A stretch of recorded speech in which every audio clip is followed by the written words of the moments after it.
अयोध्या में राम मंदिर निर्माण के लिए विश्व हिंदू परिषद रविवार को धर्मसभा का आयोजन करने जा रही है।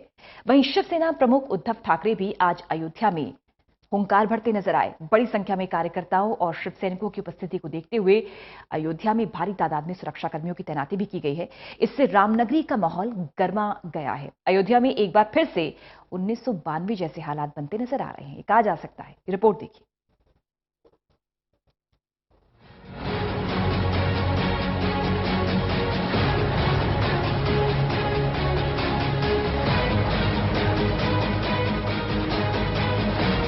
अयोध्या में भगवान राम का मंदिर बनाने को लेकर एक बार फिर सियासत तेज हो गई है। भारतीय जनता पार्टी समेत देश की कई राजनीतिक पार्टियां अयोध्या राम मंदिर के निर्माण के लिए हुंकार भर रही है। उनके अनुसार अयोध्या में विवादित जमीन पर बगैर किसी देरी के भगवान राम का ही मंदिर बनाना चाहिए। आलम यह है कि राजनीतिक दल ही नहीं, मंदिर निर्माण को लेकर बीजेपी के सांसद भी बगैर रोक टोक बयान दे रहे हैं, खासकर तब जब ये पूरा मामला सुप्रीम कोर्ट में है और मामले की अगली सुनवाई जनवरी में होनी है। पिछले दिनों सांसद साध्वी प्राची ने अगले महीने की 6 तारीख को ही राम मंदिर का शिलान्यास करने की बात कही थी। उन्होंने कहा कि रामलला भी शायद यही चाहते हैं कि जिस दिन बाबरी मस्जिद ढाई गई उसी दिन से मंदिर का निर्माण शुरू हो। 6 दिसंबर 1992 का दिन भारत के इतिहास में बाबरी मस्जिद विध्वंस के रूप में जाना जाता है। इसी दिन कार्यसेवकों ने महज 17 से 18 मिनट के अंदर ही बाबरी मस्जिद को ढा दिया था। आइए जानते हैं कि इस दिन आखिर हुआ क्या था। बाबरी मस्जिद विध्वंस से पहले 30 नवंबर 1992 को लालकृष्ण आडवाणी ने मुरली मनोहर जोशी के साथ अयोध्या जाने का ऐलान किया था। इसके बाद ही बाबरी मस्जिद के विध्वंस को लेकर रूपरेखा तैयार होनी शुरू हो गई थी। हालांकि लालकृष्ण आडवाणी के इस दौरे की जानकारी राज्य और केंद्र सरकार दोनों की थी। 5 दिसंबर की शाम केंद्रीय गृह मंत्री शंकर राव चौहान ने कहा था कि अयोध्या में कुछ नहीं होगा। ऐसा कहा जाता है कि गृह मंत्री को अपनी खुफिया एजेंसियों की तुलना में यूपी के मुख्यमंत्री कल्याण सिंह पर ज्यादा भरोसा था। पीएम पीवी नरसिम्हा राव को यूपी के सीएम कल्याण सिंह के उस बयान पर ज्यादा भरोसा था जिसमें उन्होंने बाबरी मस्जिद की सुरक्षा की बात कही थी। हालांकि इस दौरान खुफिया एजेंसियों ने कारसेवकों के बढ़ते गुस्से के बारे में बता चुकी थी। वो बता चुके थे कि किसी भी वक्त कारसेवक बाबरी मस्जिद पर धावा बोल सकते हैं और ढांचे को ध्वस्त कर दिया जा सकता है। इसके बाद भी सावधानी नहीं बरती गई और आखिरकार बाबरी मस्जिद को ध्वस्त कर दिया गया। इसके कुछ घंटों बाद ही यूपी के सीएम कल्याण सिंह ने भी इस्तीफा दे दिया था। सुप्रीम कोर्ट की पीठ अयोध्या विवाद में इलाहाबाद हाई कोर्ट के 2010 के फैसले के खिलाफ दायर 13 अपीलों पर सुनवाई कर रहा है। हाई कोर्ट ने अपने फैसले में अयोध्या में 2.77 एकड़ के इस विवादित स्थल को इस विवाद के तीनों पक्षकार सुन्नी वक्फ बोर्ड, निमोही अखाड़ा और भगवान रामलला के बीच बांटने का आदेश दिया था। आपको बता दें कि राम मंदिर के लिए होने वाले आंदोलन के दौरान 6 दिसंबर 1992 को अयोध्या में बाबरी मस्जिद को गिरा दिया गया था। इस मामले में आपराधिक केस के साथ साथ दीवानी मुकदमा भी चला। इलाहाबाद हाई कोर्ट ने 30 सितंबर 2010 को अयोध्या टाइटल विवाद में फैसला दिया था। फैसले में कहा गया था कि विवादित लैंड को 3 बराबर हिस्सों में बांटा जाए। जिस जगह रामलला की मूर्ति है उसे रामलला विराजमान को दिया जाए, सीता रसोई और राम चबूतरा निमोही अखाड़े को दिया जाए, जबकि बाकी का 1/3 जमीन सुन्नी वक्फ बोर्ड को दी जाए। सुप्रीम कोर्ट में अयोध्या की विवादित जमीन पर रामलला विराजमान और हिंदू महासभा ने सुप्रीम कोर्ट में याचिका दायर की। वहीं दूसरी ओर सुन्नी सेंट्रल वक्फ बोर्ड ने सुप्रीम कोर्ट में हाई कोर्ट के फैसले के खिलाफ अर्जी दाखिल कर दी। इसके बाद इस मामले में कई और पक्षकारों ने याचिकाएं लगाई और एक बार फिर हालात कुछ इस कदर ही बने हुए हैं। अयोध्या में राम मंदिर निर्माण के लिए विश्व हिंदू परिषद रविवार को धर्मसभा का आयोजन करने जा रही है। वहीं शिवसेना प्रमुख उद्धव ठाकरे भी अयोध्या पहुंच चुके हैं। बड़ी संख्या में कार्यकर्ताओं की उपस्थिति को देखते हुए भारी तादाद में सुरक्षा कर्मियों की तैनाती की गई है। इससे रामनगरी का माहौल गर्मा गया है। अयोध्या में एक बार फिर 1992 जैसे हालात बनते दिखाई दे रहे हैं। वहीं इलाके में माहौल न बिगड़े इसके लिए प्रशासन भी मुस्तैद है। रामनगरी को किले में तब्दील कर दिया गया है। इलाके में पीएमसी की 48 कंपनी, आरएफ की 9 कंपनी, 30 एसपी, 350 उप निरीक्षक, 175 हेड कांस्टेबल, 1350 कांस्टेबल निगरानी के लिए 2 ड्रोन लगाए गए हैं। प्रशासन ने कस्बे को 7 जोन और 15 सेक्टरों में बांटा है। वहीं इलाके के लोग जरूरी सामान खरीदकर पहले से ही घर में रख रहे हैं। इलाके के लोगों को डर है कि कहीं 1992 जैसी घटना ना हो जाए। शिवसेना के नेता संजय राउत ने एक बार बड़ा बयान देकर सरगर्मियां भी तेज कर दी है। शिवसेना के सांसद संजय राउत ने कहा है, हमने 17 मिनट में बाबरी तोड़ दी तो कानून बनाने में कितना टाइम लगता है। राष्ट्रपति भवन से लेकर यूपी तक बीजेपी की सरकार है। राज्यसभा में ऐसे बहुत सांसद हैं जो राम मंदिर के साथ खड़े रहेंगे। जो विरोध करेगा उसका देश में घूमना मुश्किल होगा। वहीं समाजवादी पार्टी के अध्यक्ष और उत्तर प्रदेश के पूर्व सीएम अखिलेश यादव ने कहा है कि राम मंदिर मामला सुप्रीम कोर्ट में चल रहा है और बीजेपी को ना तो सुप्रीम कोर्ट और ना ही संविधान में विश्वास है और वो अपने हित के लिए किसी भी हद तक जा सकती है। उन्होंने कहा कि सुप्रीम कोर्ट इसका ध्यान रखे और जरूरत हो तो अयोध्या में सेना की भी तैनाती की जाए। वहीं अखिलेश के इस बयान पर रक्षा मंत्री निर्मला सीतारमण ने कहा कि मुझे नहीं लगता कि वहां पर सेना की तैनाती की जरूरत है। वहीं उद्धव ठाकरे राम मंदिर निर्माण की हुंकार भरने के लिए 2 दिनों के दौरे पर अयोध्या पहुंच चुके हैं। वो अयोध्या में पुजारियों और साधु संतों के साथ बैठक भी करेंगे और हर हिंदू की यही पुकार, पहले मंदिर फिर सरकार, ये नारा उद्धव ठाकरे ने अपने अयोध्या दौरे के पहले दिया था। उनका कहना है कि बीजेपी के लिए 15 लाख रुपए हर शख्स के खाते में डालने जैसा जुमला राम मंदिर भी है, लेकिन अब ऐसा नहीं होगा। जब तक राम मंदिर नहीं बनेगा तब तक सरकार भी नहीं बनेगी। उद्धव का कहना है कि लोकसभा चुनाव के पहले राम मंदिर के निर्माण का रास्ता साफ हो जाना चाहिए। बहरहाल माहौल जिस तरह का देखने को मिल रहा है तो कहीं न कहीं उस डर को भी पैदा कर रहा है जो 1992 में देखने को मिला था। हालांकि देखना होगा कि राम मंदिर का विवाद कब शांत हो पाता है और क्या कुछ रास्ता सियासतदान निकाल पाते हैं। Special desk total news. तो 25 नवंबर को अयोध्या में वीएचपी की धर्मसभा होगी। इस धर्मसभा में देश भर से लाखों राम भक्त अयोध्या पहुंच रहे हैं। वहीं शिवसेना सुप्रीमो उद्धव ठाकरे भी इस सभा में बढ़ चढ़कर हिस्सा लेने वाले इसके संकेत वो पहले दे चुके हैं। राम मंदिर के मसले में इस धर्मसभा को बेहद अहम और खास माना जा रहा है। आखिर क्या वजह है, रिपोर्ट देखिए।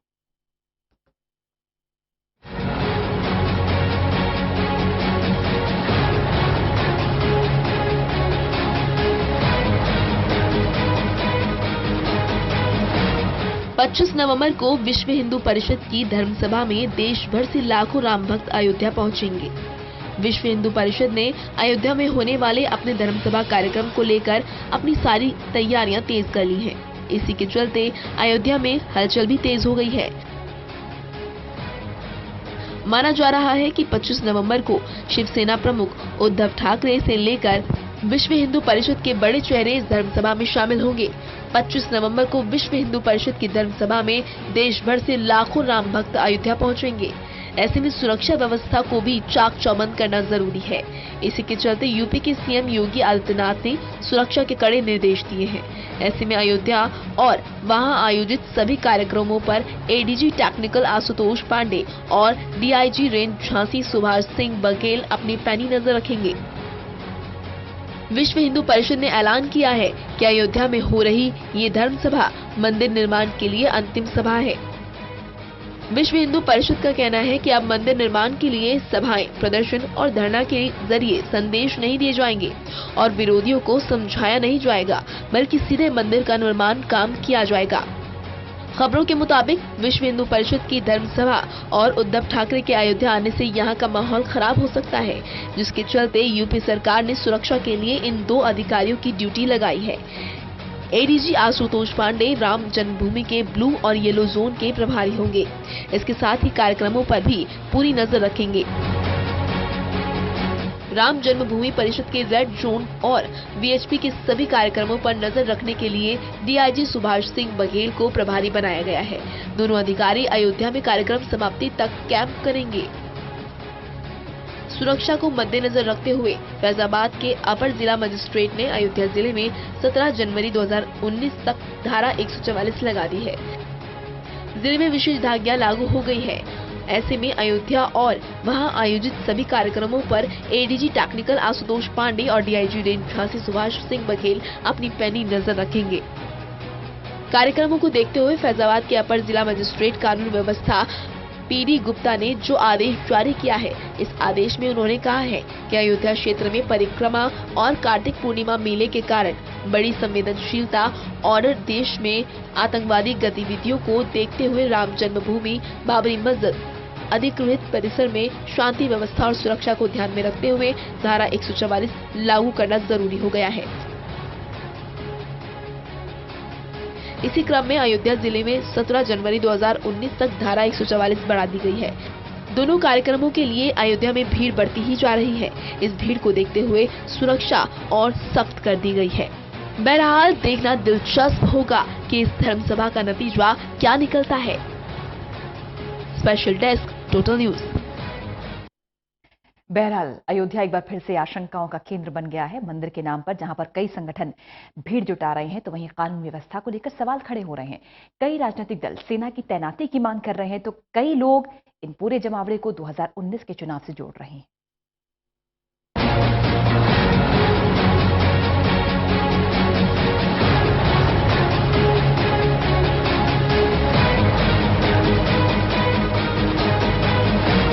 अयोध्या में राम मंदिर निर्माण के लिए विश्व हिंदू परिषद रविवार को धर्मसभा का आयोजन करने जा रही है। वहीं शिवसेना प्रमुख उद्धव ठाकरे भी अयोध्या पहुंचे। बड़ी संख्या में कार्यकर्ताओं की उपस्थिति देखते हुए भारी तादाद में सुरक्षा कर्मियों को तैनात किया गया है। इससे रामनगरी का माहौल गर्मा गया है। अयोध्या में एक बार फिर 1992 जैसे हालात बनते दिख रहे हैं। 2019 के लोकसभा चुनाव से पहले बीजेपी के द्वारा राम मंदिर का मुद्दा उठाए जाने के बाद ज्योतिष और शारदा द्वारका पीठ के शंकराचार्य स्वामी स्वरूपानंद सरस्वती ने कहा है कि सरकार मूल मुद्दों से लोगों का ध्यान भटकाना चाहती है। वाराणसी में शुक्रवार को परम धर्म संसद के मौके पर बातचीत करते हुए उन्होंने कहा कि सरकार को धार्मिक स्थलों के निर्माण के लिए सत्ता नहीं मिली। स्वरूपानंद सरस्वती ने कहा कि लोगों ने मंदिर बनाने के लिए सरकार को नहीं चुना। सरस्वती ने कहा कि अयोध्या में की जाने वाली धर्मसभा लोगों की आंख में धूल झोंकने जैसी है। सरकार का काम मंदिर, मस्जिद या चर्च बनवाना नहीं है। सरस्वती ने कहा कि अयोध्या में की जाने वाली धर्मसभा लोगों की आंख में धूल झोंकने जैसी है। सरकार का काम मंदिर, मस्जिद या चर्च बनवाना नहीं है। मंदिर का मुद्दा उठाकर वास्तविक मुद्दों से लोगों का ध्यान भटकाने की कोशिश की जा रही है। उन्होंने अयोध्या में राम मंदिर से जुड़ी दूसरी जगहों को नुकसान पहुंचाने की भी निंदा की। उन्होंने कहा कि राम चबूतरा, हनुमान मंदिर और दूसरे हिंदू ढांचों को भी नुकसान पहुंचाया गया। जब पीवी नरसिम्हा राव सरकार द्वारा पहले ही 67 एकड़ भूमि का अधिग्रहण कर लिया गया है, तो वो अध्यादेश लाने की बात कर रहे हैं। तो धर्म यहाँ बैठ रही है, तुम उसको और डिस्टर्ब करने के लिए जैसा कि ये सफर न होने पाए, कुछ महात्मा लोग वहीं रुक जाए या फिर महात्मा बना के बैठा दिए जाए, ये भी है। मतलब यहाँ की धर्म संसद को अड़चन देने के लिए वहाँ के धर्म संसद ये नहीं है माम, ये नहीं कहते। वो उनकी ताकतें नहीं है हमारे कुछ करने की। हमें उनको कोई डर नहीं है। हम तो अपनी बातों में जो अगर दम है तो हम बना के छोड़ेंगे, समझे नहीं। हमको कोई ताकत नहीं दिखाएंगे, क्योंकि हमारे पास जो तर्क है, युक्तियाँ हैं, आपके सामने हम लोग बोल रहे हैं। अपने जितने पत्रकार आए सबने हमसे पूछा है, हमने किसी को रोका किसी प्रश्न से, हर प्रश्न को उत्तर दिया। अगर हम गलत होते तो कहीं भी हमको पकड़ नहीं देगा। संघ बार बार दबाव बना रही है सरकार पर कि 2019 के पहले बना दें, तो क्या लगता है 2019 के पहले सरकार मान जाएगी?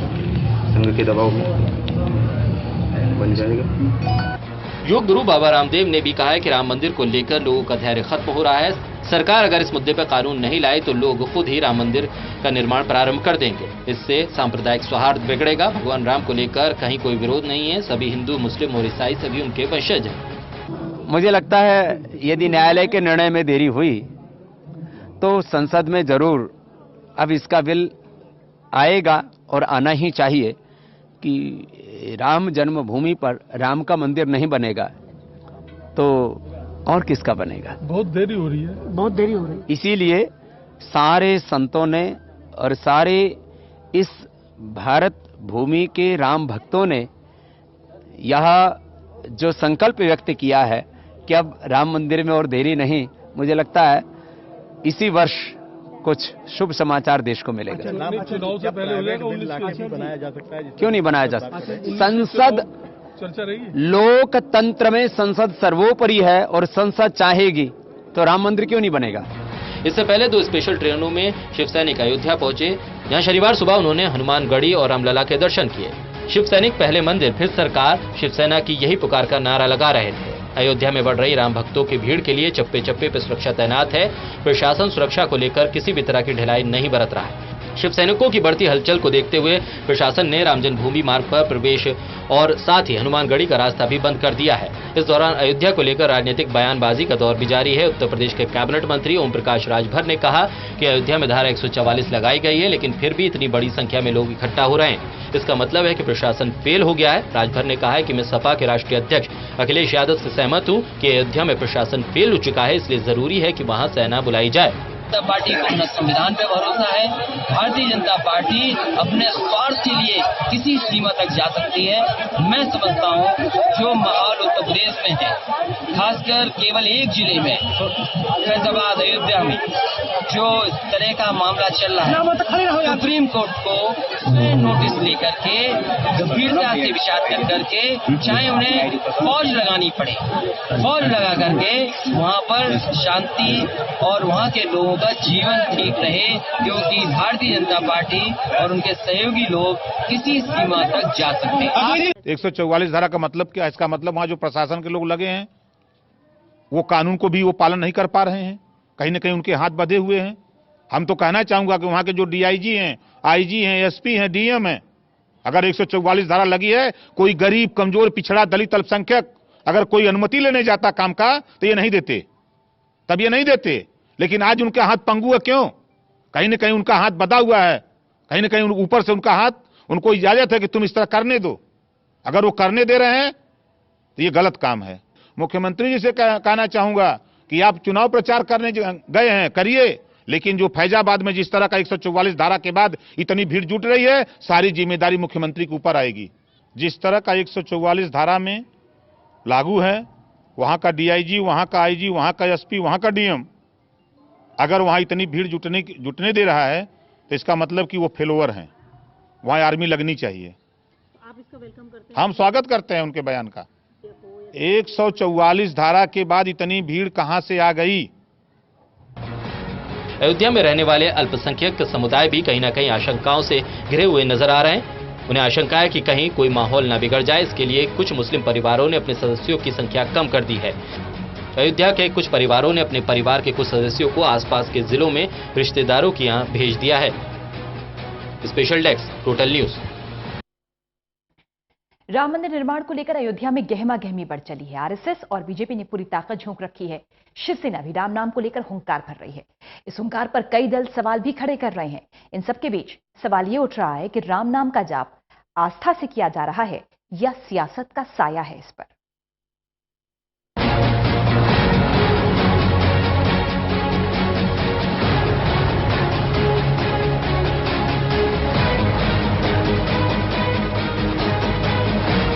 रामलला हम आएंगे, मंदिर वहीं बनाएंगे, ये नारा फिर से अयोध्या में गूंज रहा है। राम भक्तों की टोलियां पहुंची हुई हैं। विश्व हिंदू परिषद ने 25 नवंबर को धर्मसभा बुलाई है। संघ और बीजेपी ने पूरी ताकत लगा दी है इस आयोजन के लिए। ऐलान 2.5 लाख कार्यकर्ताओं की भीड़ जुटाने का है। लेकिन सवाल ये है, ये सब कुछ क्यों हो रहा है? धर्मसभा बुलाने के पीछे आखिर कहानी क्या है? सबसे पहले ये जान लेना जरूरी है कि धर्मसभा होती क्या है। साधु संतों का आदेश या फिर यूं कहीं उनके मन की बात जानने के लिए इस तरह की सभा बुलाई जाती है। लेकिन देश भर के संतों ने तो पहले ही कह रखा है कि वो अयोध्या में भव्य राम मंदिर चाहते हैं, तो फिर ये धर्मसभा की जरूरत क्यों? राम मंदिर के मुद्दे पर देश के कई इलाकों में कई बार धर्मसभा हो चुकी है। हर बार अयोध्या में भव्य राम मंदिर के संकल्प के साथ सभा खत्म होती रही है। माना जा रहा है इस बार भी यही होगा। 25 नवंबर को ही धर्मसभा क्यों हो रही है? शिवसेना ने 2 महीने पहले ही अयोध्या में साधु संतों के सम्मान का ऐलान कर दिया था। उद्धव ठाकरे ने रामलला के दर्शन का कार्यक्रम भी तय कर लिया था। अब मंदिर को लेकर शिवसेना और बीजेपी आमने सामने है। शिवसेना की सक्रियता देखकर विश्व हिंदू परिषद के भी कान खड़े हो गए। पिछले महीने वीएचपी ने भी धर्मसभा करने का ऐलान कर दिया। सारे आयोजन की कमान खुद आरएसएस ने संभाल रखी है। एक ओर राम नाम पर हुंकार भरी जा रही है, दूसरी ओर इस पर सवाल भी खड़े किए जा रहे हैं। सियासत गर्म है। इसी कड़ी में बसपा सुप्रीमो मायावती ने शनिवार को दिल्ली में प्रेस कॉन्फ्रेंस कर बीजेपी पर निशाना साधा। मायावती ने कहा कि देश का ध्यान भटकाने के लिए बीजेपी, वीएचपी और आरएसएस की मदद से अयोध्या में राम मंदिर का मुद्दा उठाया जा रहा है। मायावती ने निशाना साधते हुए कहा कि बीजेपी अपनी नाकामयाबी को छिपाने के लिए देश का ध्यान भटका रही है। इसी कड़ी में आजम खान ने भी कड़ा तंज किया। बहादुरी की बात है और फिर दूसरा शौर्य दिवस मनाएंगे। बहुत बहादुरी की बात है, बहुत बहादुरी की बात है। चुनाव है ना, इसी से वोट मिलेगा। अयोध्या विवाद का ये मामला सुप्रीम कोर्ट में है। राम मंदिर का मुद्दा गर्म होने लगता है तो लोग पूछते हैं, क्या चुनाव तो नहीं आ गया? अगले साल की शुरुआत में लोकसभा चुनाव है। बीजेपी और पीएम मोदी की साख दांव पर है। ऐसे में मंदिर के नारों की गूंज सुनाई दे रही है। Special desk, total news.